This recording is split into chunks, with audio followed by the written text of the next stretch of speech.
pour ceux qui disent que ceux qui parlent là, il a là dit quoi? Il faut faire attention. Voilà. Donc, pour ceux qui viennent souvent sur cette page, disent que le monsieur, c'est qui? Vous ne me connaissez pas parce que je ne parle pas du piment. Voilà. Si on te dit mon histoire, tu vas dire que, ah, donc c'est lui là-bas. Voilà, c'est ça le problème. Parce que le Camerounais, son fort, c'est dénigré, ne connaissent pas les valeurs. Voilà. Voilà. Donc, voilà. Donc, moi, je ne suis pas là pour parler du piment. Je parle de ce qui va consumer mon pays. Un jeune gars qui passe son temps à parler du piment, donnons-lui 10 ans, 20 ans, son futur, ce qu'il va devenir. Voilà. Depuis quand l'amour a conçu un pays? Non. C'est l'amour pour le pays qui construit un pays. Ton amour avec ta femme ne peut pas construire le pays. Non, non, non, non, non. Ton amour, toi et ta femme, n'apportent pas le développement à mon pays. C'est l'amour du pays. C'est l'amour qu'on a envers son pays. L'honnêteté qu'on a envers son pays qui construit le pays. C'est clair. Ton histoire de piment, tout et tout là, ça ne peut pas construire le pays. Que tu sois amoureux ou pas. Ça n'avance pas le Cameroun. Ça n'avance même pas le Cameroun en un. Mais c'est les hommes utiles. C'est de former les enfants qui doivent travailler pour le Cameroun de demain. Voilà, pour le Cameroun de demain. C'est ça qui va avancer notre pays. Voilà. On ne peut pas construire un pays avec des malhonnêtes, avec des mauvais élus, puisque c'est des cancres. L'histoire du Cameroun te revient à quoi? Toi le jeune, toi qui me regardes là, l'histoire du Cameroun t'amène où? Ça veut dire, même dans ta famille, il faut connaître lire tes enfants. Si tes enfants sont incompétents, recule-les et tu mets tes neveux. Si tu veux aider dans ta famille, si tes enfants sont des incompétents, tu fais tout et tout, tu cherches 10 répétiteurs, 5 répétiteurs pour tes enfants. Pendant ce temps, tu as le flair, comme le neveu là, mon neveu qui est là-bas. Malgré qu'il n'a pas de répétiteur, il a 15 de moins. Mais mon fils a les répétiteurs, il a 12 de moins.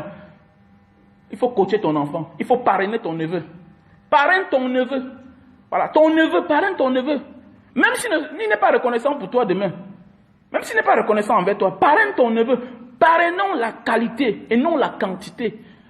Parrainons les êtres humains qui ont des qualités.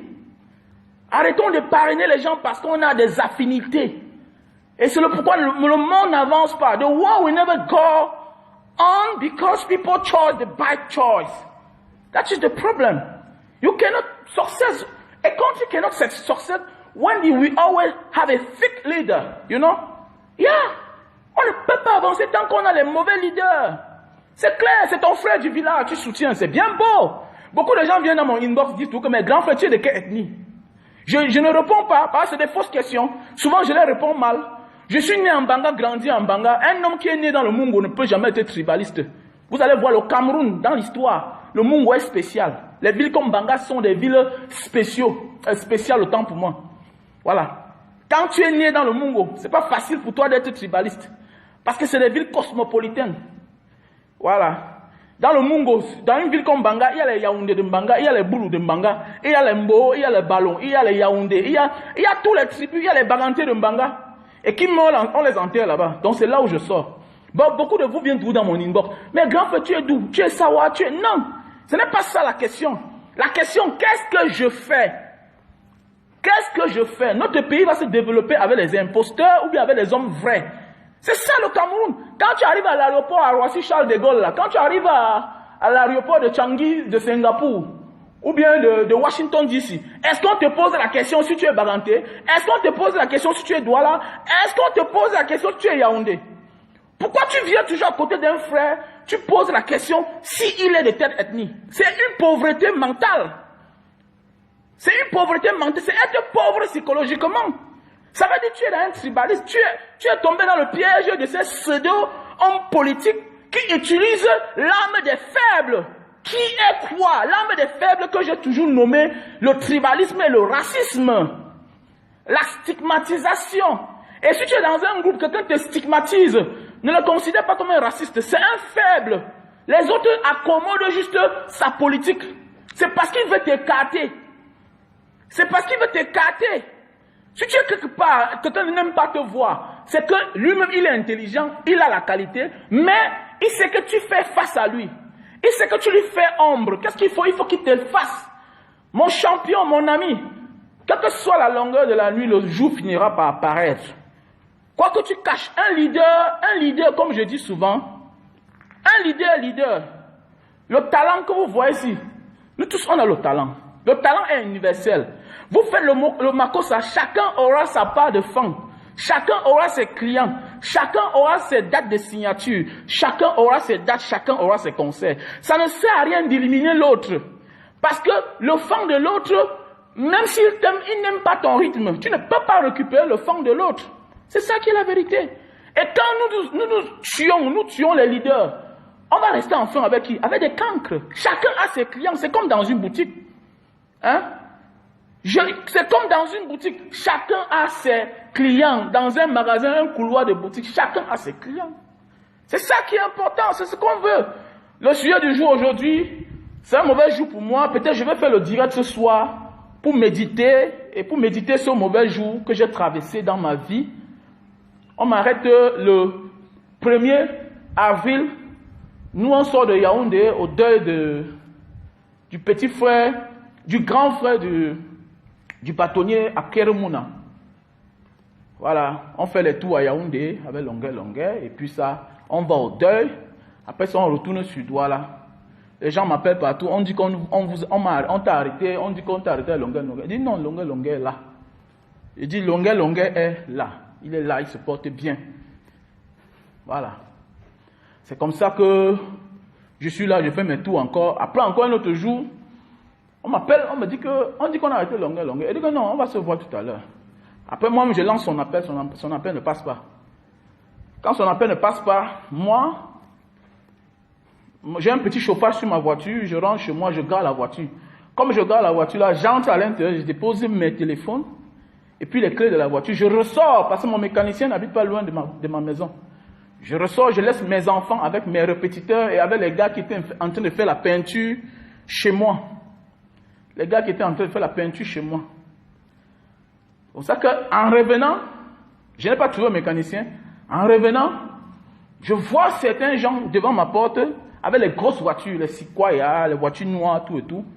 D'autres sont endossés devant ma barrière, sur le mur, là on ne peut pas les voir. Et l'autre est devant le portail qui est ouvert, parce que ma barrière est faite ouvertement, au style occidental, tout ça.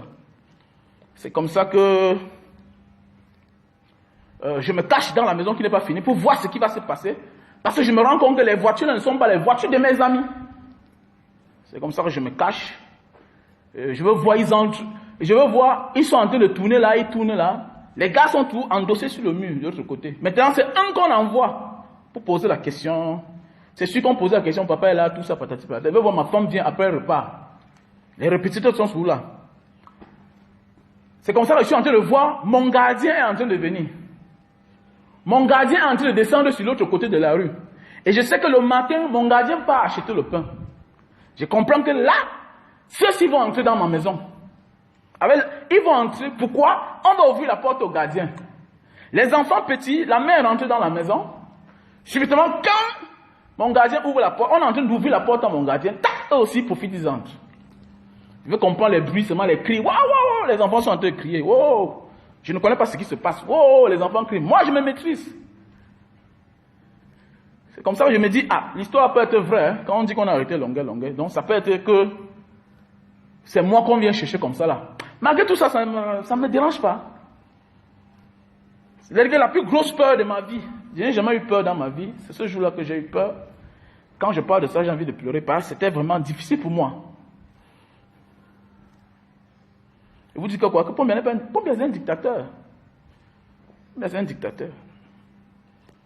C'est comme ça qu'après ça, après peut-être 30 minutes dans ma maison. 30 minutes dans ma maison.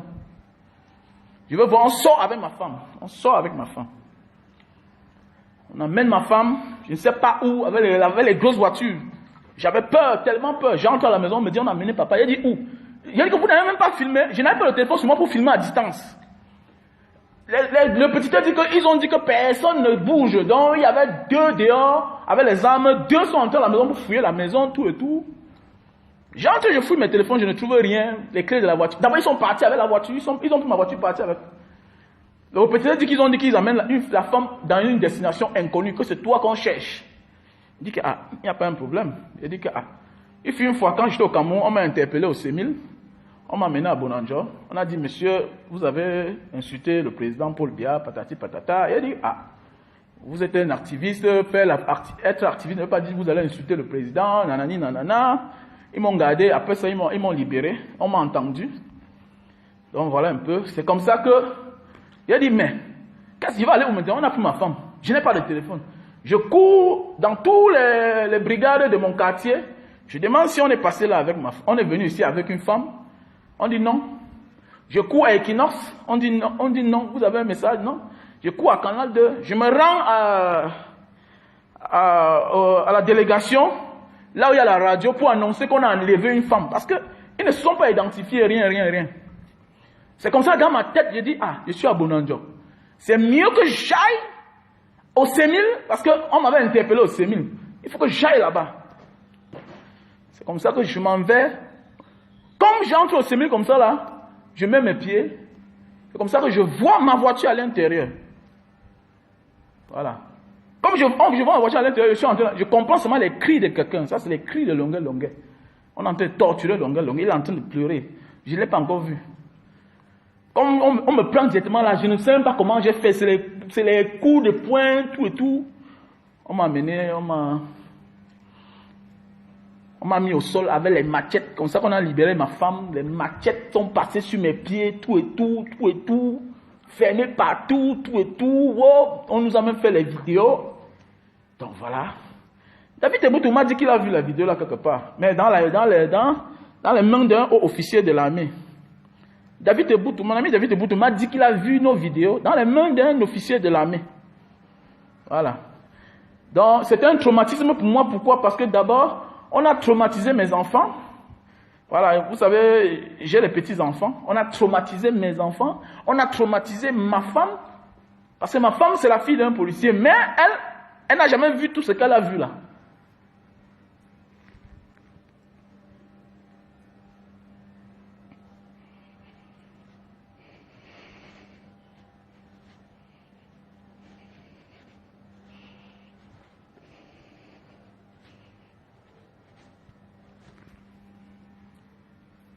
Elle n'a jamais vu tout ce qu'elle a vu là. Et puis c'est comme ça que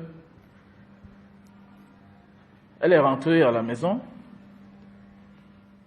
Voilà, donc je n'étais plus au courant de rien. Il fallait qu'on attende jusqu'à la nuit. On nous a portés parce que je ne pouvais pas marcher. Tous mes bas de pied étaient arrachés. Je ne pouvais pas marcher.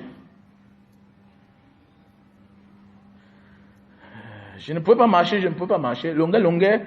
Il est fort. Ne voyez pas ce monsieur-là. C'est pourquoi je le respecte. Pour ceux qui parlent là, il y a les gens là qui on donne 2 coups de machette ou bien 2 gifles, il ne peut pas parler. Ce monsieur a reçu on a reçu plus de 70 coups de machette. Coups de machette sur les pieds. Donc pour ceux qui viennent souvent dire là que non, ne t'assois pas à distance. Ne t'assois pas à distance, tu viens dire que lui là c'est qui? Même les vrais gars de la base me respectent. Même les vrais gars de la base me respectent. Parce que entre faire les vidéos et dehors, c'est 2 mondes différents. On ne dit pas que le combat est important. Le combat est très important. Est-ce que quand on te tape encore, tu pleures, tu cries seulement, puisque tu ne peux même, à un moment tu ne sens même plus, puisque là, jusqu'à maintenant là, j'ai une douleur. On dit il faut qu'on m'opère. J'ai une douleur là, parce que on a tellement tapé si bien que ça a touché la veine.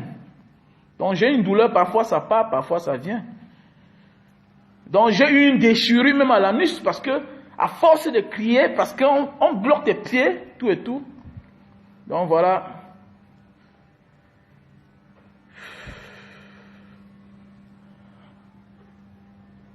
Donc voilà un peu.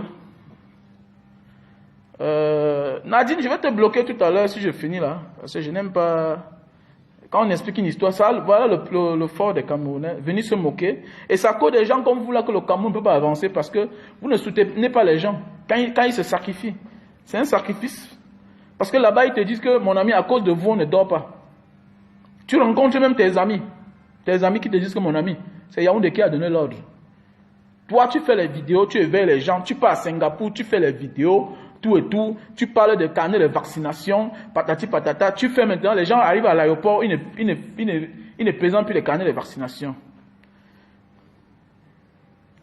Donc voilà, j'ai porté plainte dans les organisations internationales et nationales, par les ONG, tout et tout. Parce qu'au CEMIL, personne n'entre là-bas. Au CEMIL, personne n'entre. Personne n'entre. Au CEMIL, il n'y a personne qui vient te rendre visite, personne. Il n'y a personne qui te rend visite au CEMIL, quand tu es au CEMIL. Donc on nous portait dans la nuit, on nous fait, on sort, tout et tout, voilà un peu. On nous dépose, parce qu'on avait peur que peut-être on peut filmer, tout et tout. On était là-dedans. Donc ça n'a pas été facile, ça n'a pas été facile. Donc, et le 2 avril, on nous a libérés le soir. Et pour vous dire vrai, quand tu luttes pour une bonne cause, quand tu luttes pour une vraie cause, tu ne te déranges de rien parce qu'on disait que non, on va vous amener par... Eh gars, ça fait quoi qui? Et j'ai dormi tellement, je n'ai jamais dormi comme ça dans ma vie. J'ai dormi. Donc vous qui dites que Longuet, là, respectez ce garçon. Respectez Longuet. Non. Quand tu te mords derrière de moi, si je pleurais Nadine Chou, je dois te bloquer. Tu dis qu'il faut qu'on se lève. On se lève quand tu te mords derrière de moi. Ça veut dire que quoi? Tu ne peux pas te moquer de moi. Si tu étais une vraie femme, tu dois compatir avec moi. Voilà Longuet qui a encore sorti un morceau.